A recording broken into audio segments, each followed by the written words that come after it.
Well, again, I want to thank the leaders who are at this table. You are national leaders. And at this moment, and for a long time, you have been leading on an issue that represents the voices of so many who deserve to be heard, deserve to be seen, and whose rights must be protected. And particularly their constitutional rights and their right to dignity in making their own choices about their personal health care. So I want to thank you all for being here today. We are going to have a robust and a candid conversation about what's going on in our country, and in particular what just recently happened in Texas. But I will repeat what I know you all know. The President and I are unequivocal in our support of Roe v. Wade and the constitutionality of Roe v. Wade and the right of women to make decisions for themselves with whomever they choose about their own bodies.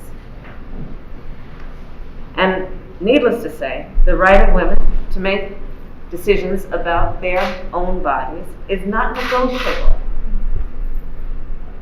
The right of women to make decisions about their own bodies is their decision. It is their body. And no legislative institution has the right to circumvent the Constitution of the United States in an attempt to interfere with, much less to prevent, a woman to make those decisions. So we will have a conversation about how what is happening in Texas is affecting women in Texas. But as we know, it's not only Texas where this is happening. I know we're going to talk about Mississippi.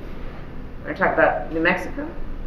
We're going to talk about the United States and what we must do collectively, all of us, to protect the women of our country and protect their constitutional rights. All of this, again, is in the wake of the Supreme Court ruling as it relates to the Texas law, which is essentially an abortion bounty law, empowering vigilantes with a private right of action to interfere with a woman's relationship with her healthcare providers. The Supreme Court has allowed a state law to stand that deputizes citizens, anyone, to proclaim themselves in a position to have a right under law to interfere with those choices that that woman has made. Today, however, the United States Department of Justice has spoken loudly in saying that this law is patently unconstitutional and that the United States Department of Justice is prepared to take action and to sue, understanding that what Texas has done is a violation of the United States Constitution. Today also, our Gender Policy Council, the leaders of whom are here, will talk as part of this conversation about the whole of government approach that our administration is taking to protect women and to protect healthcare providers and all those who have the best interest in protecting the constitutional rights of women, so that we can ensure that to the extent we are able to elevate the voices and protect constitutional rights, that we are doing everything within our power as an administration to get that done. And on the point about Texas, this is not a one-off. It's not the only state that is doing this. Right now there are 22 states that have laws that could be used to restrict the legal status of abortion. 22. 90 provisions that restrict access to reproductive health care were passed in 2021. 90 provisions. Some states, like Kentucky and Mississippi, have only one abortion clinic. And we will talk about what that has meant, not only to the healthcare professionals and the residents of those states, but also the impact to neighboring states and healthcare professionals from neighboring states. And today, I simply want to talk also about what happens when we do the right thing which is to provide all people with access to health care. Because we made a statement a long time ago that we agree that it is a human right, should be thought of as a civil right for all people to have access to health care, regardless of their gender, regardless of their status, regardless of where they live. And so when we move closer to our national goal of women's full participation in our nation, including ensuring that all women have access to health care, including reproductive health care, I believe we will be a stronger nation.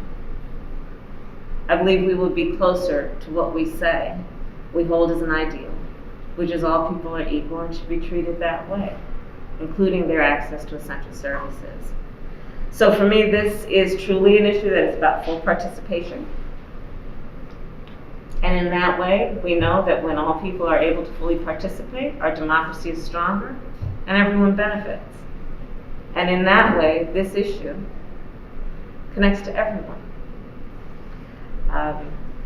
When people are able to design their lives in a way that they can determine their own futures, we are a stronger democracy and we are a stronger nation. When people are able to make choices without government interference for themselves in terms of their well-being and the well-being of their family in consultation with whomever they may choose, we are a stronger society. So it is with that spirit that we will have this conversation now. And again, I want to thank the leaders who are at this table, because you are on the ground doing this work every day, and there are a whole lot of folks looking to you for confidence, for support, and looking to you hoping that we as a country understand that they are rightfully entitled to dignity and protection under the law, as we have declared in our United States Constitution should be the right of all people. So with that, I thank you, and we'll begin our conversation. Madam Vice President, what are some of the immediate steps that this administration can take to combat this law? Because as you know, litigation can take years. Is there any legislation that this administration supports? And then as the first woman vice president, is this an issue that you want to take ownership over? Would you like to add this to your portfolio? Well, let me tell you, first of all, this is an issue that I've been, along with so many other leaders, including the leaders at this table, been a strong advocate for, which is the right of a woman to make decisions about her own body and not to have anybody interfere with her ability and her right to make that decision.